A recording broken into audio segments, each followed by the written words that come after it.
और ये प्यार व्यार कुछ नहीं होता, मैं खुद 2-3 बार करके देख चुका हूँ।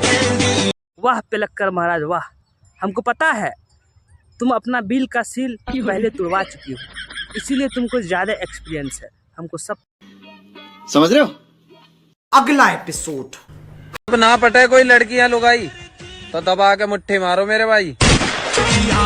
हाँ हो खेलल के धकेलल, बहुत अच्छी सलाह तुम दे रही हो। तुमको मालूम है मुट्ठी मारने से क्या होता है? अरे सामान पतला हो जाता है भाई, मत मारा करो इसकी बातों पे, समझ रहे हो कुछ?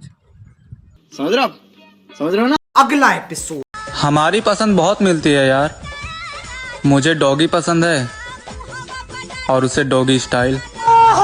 हाँ हो पिलक्कर महाराज, हमको मालूम है कि तुम्हारा कांड डॉगी स्टाइल में ज़्यादा हुआ होगा, इसीलिए तुमको डॉगी स्टाइल पसंद है। और बॉयफ्रेंड का तो कुत्ता क्या हर चीज़ पसंद होता है यार।